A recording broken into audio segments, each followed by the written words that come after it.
राजकारणात कधी काय होईल हे सांगता येत नाही। निष्ठा हा सध्या विषय राजकारणात दुर्मिळ झालाय। आज या पक्षात असलेला नेता कधी त्या पक्षात जाईल याचा नेम नाही। त्यातच आता सांगलीचे अपक्ष खासदार विशाल पाटील यांनी केलेल्या वक्तव्यामुळे खळबळ उडाली आहे। हे वक्तव्य काय आहे आणि याची एवढी चर्चा का होते ते पाहूयात। नमस्कार, मी शनाया आणि तुम्ही पाहताय ट्रेंडी गप्पा। सुरुवातीला आपण विशाल पाटील कोण आहेत ते पाहूयात।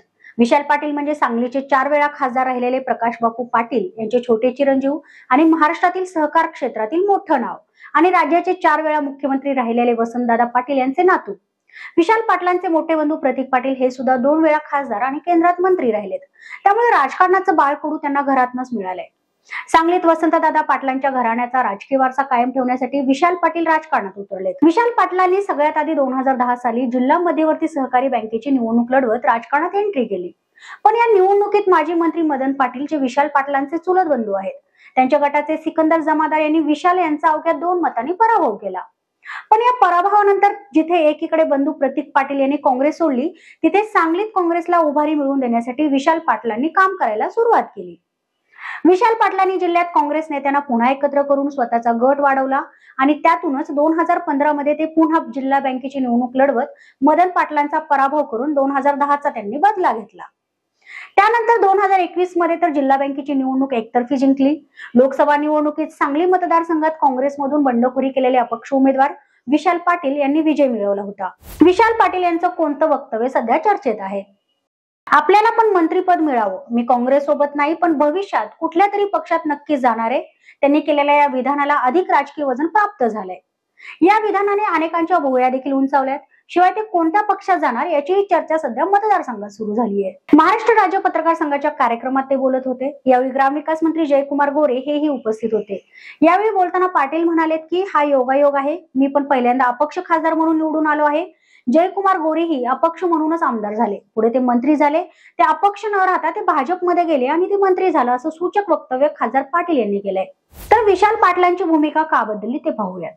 सांगली लोकसभेची जागा महाविकास आघाडीत शिवसेना ठाकरे गटाच्या वाट्याला गेली होती। असं असताना विशाल पाटील हे सांगलीतून काँग्रेस पक्षाकडून निवडणूक लढवण्यास इच्छुक होते। अशा स्थितीत त्यांनी अपक्ष म्हणून निवडणूक लढवली होती। त्यांना काँग्रेसच्या स्थानिक नेत्यांची साथ लाभली। विश्वजित कदम यांनी त्यावेळी पाटील यांना छुपी साथ दिल्याची चर्चा रंगली। त्यांच्या प्रयत्नामुळेच विशाल पाटील हे लोकसभेत पोहोचले होते। विजयी झाल्यानंतर विश्वजित कदम विशाल पाटील यांना दिल्लीत घेऊन गेले। त्यांची खरगे, राहुल गांधी यांची भेट घालून दिली होती।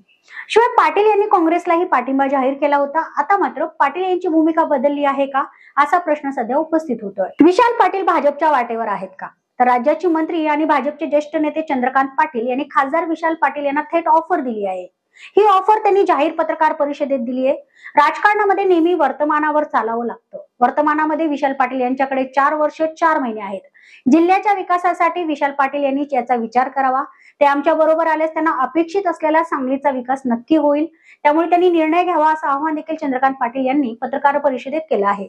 आता विशाल पाटील मंत्री चंद्रकांत पाटील यांची ऑफर स्वीकारतील का हे पाहणं औत्सुक्याचं ठरणार आहे। खासदार विशाल पाटील यांनी पक्षांतराबाबत स्पष्ट भूमिका घेतली नसली तरी कोणती संभाव्य कारणं ही पक्षांतरासाठी असू शकतात ती पाहूयात। काँग्रेसमधील नाराजी। सांगलीत काँग्रेसकडून उमेदवारी न मिळाल्याने त्यांना अपक्ष म्हणून निवडणूक लढवली आणि त्यांनी ती जिंकली सुद्धा। त्यांच्या कुटुंबांची वारंवार उपेक्षा झाल्याची त्यांची भावना आहे। मंत्रिपदाची अपेक्षा। त्यांनी सूचक विधान केलं होतं की दुसऱ्या पक्षात गेल्यास मंत्रिपद मिळू शकतं। स्थानिक मतभेद। त्यांनी काँग्रेसच्या अधिकृत उमेदवाराऐवजी अपक्ष जयश्री पाटील यांना पाठिंबा दिला। यावरून पक्षांतर्गत मतभेद स्पष्ट होतात। भाजपकडून ऑफर। चंद्रकांत पाटील यांनी त्यांना भाजपमध्ये येण्याचं आमंत्रण दिलं आहे। वसंतदादा यांचा वारसा। सांगलीत मजबूत पकड असूनही काँग्रेसकडून अपेक्षित सन्मान न मिळाल्यामुळे ती इतर पर्यायांचा विचार करत असावेत। सांगलीमध्ये असलेली सध्याची राजकीय परिस्थिती आणि आगामी स्थानिक आणि विधानसभेच्या निवडणुका डोळ्यासमोर ठेवता विशाल पाटील यांची भूमिका महत्त्वाची ठरू शकते। त्यांच्या मंत्रिपदाच्या इच्छेमुळे राज्याच्या राजकारणात नव्या घडामोडी घडण्याची शक्यता नाकारता येणार नाही। भाजपच्या गोटात विशाल पाटील सामील होतील का? तुम्हाला काय वाटतं? कमेंट करून आम्हाला नक्की सांगा। आणि हा व्हिडिओ आवडल्यास लाईक करा, शेअर करा आणि सबस्क्राईब करायला विसरू नका। धन्यवाद।